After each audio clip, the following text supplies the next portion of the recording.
Hello everyone, we're Team 1 and we'd like to present the risk assessment and mitigation plan for ExxonMobil. Overall, 7 risks are identified from 4 perspectives: economical, climate, operational, and political. Mitigation plan is made based on risk priorities. So we start with the economic risk. For demand risk, they may face energy transitions, which may reduce the demand for fuel and gas.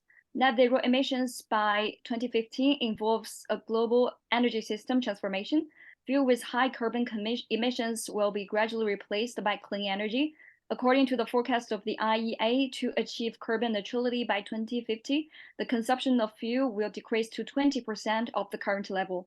For ExxonMobil, which mainly engages in the exploration, processing of oil and natural gas resources, and production of various petrochemical products, their expected sales volume in the future will face great risks.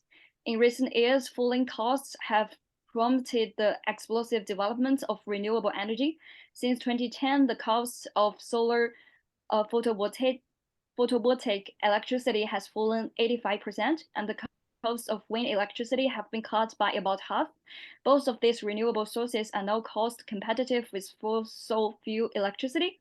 As renewable energy technologies are modular and standardized, cost improvements or technological advances made in one place can be quickly copied elsewhere. For supply side, ExxonMobil sources fuel and gas from many countries, but due to the emissions reduction targets around the world, countries will gradually begin to restrict or even ban the extraction of oil and natural gas, which will affect the company's supply capacity. Here are some countries that are planning to ban the extraction of oil and natural gas and their respective timelines. So next, for currency risk, as a US company, ExxonMobil doesn't face a significant currency risk in terms of revenue in the near term. In terms of capital expenditure, however, they may be exposed to the danger of dollar falling relative to other currencies. The chart below shows that in 2021, ExxonMobil's overseas capital expenditure was mainly focused on South America, Guyana Project, and Asia. While some financial authorities forecast modest dollar strength in 2023, they think regional growth is more likely to come from China, and the dollar may stay in a period at the trough of the dollar smell. In the long run, with the rising status of some currencies, such as the RMB, may challenge the status of the US dollar. China introduced the yuan-priced oil contracts in 2018 as part of its efforts to make its currency tradable across the world, but they haven't made a dent in the dollar's dominance of the oil market. Overall, the long-term currency risk can be considered with limited possibility. For interest risk, given current domestic inflation, interest rates are expected to remain high in the future. As so far can reflect a short-term interest rate in the market, which can lead to higher funding costs.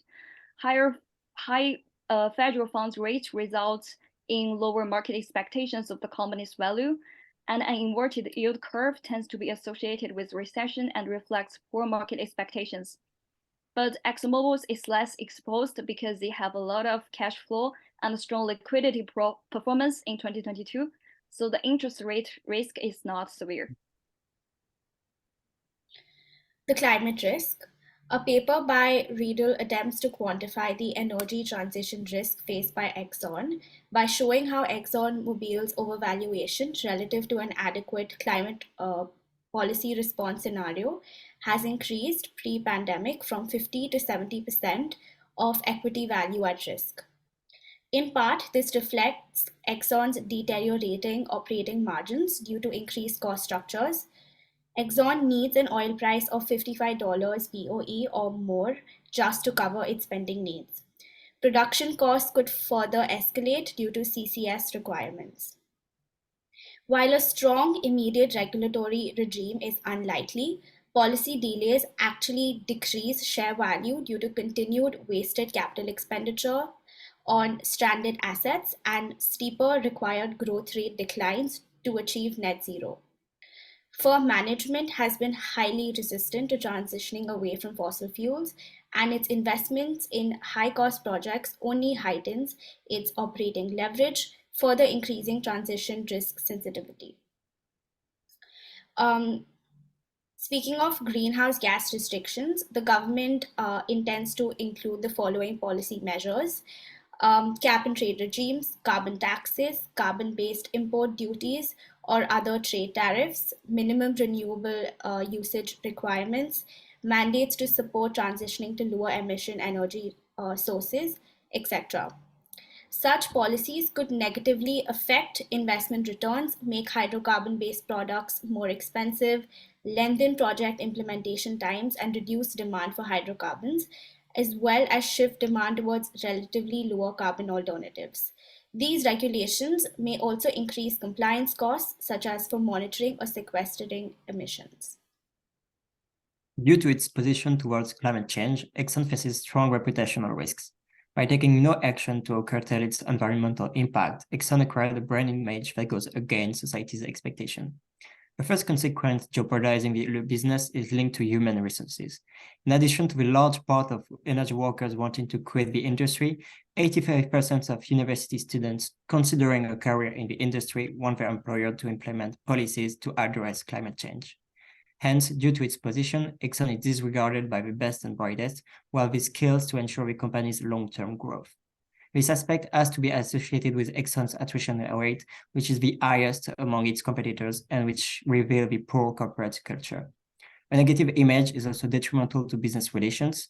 Partners caring for their own image do not want to have it tarnished by striking a deal with a firm like Exxon, especially since it's the target of militants likely to reveal scandals. Many countries that produce oil and gas are politically unstable, especially if they are more dependent on these revenues for their GDP. The sanctions placed on Russia meant that Exxon had to suspend its operations and cut loose its $4 billion worth of capital expenditures.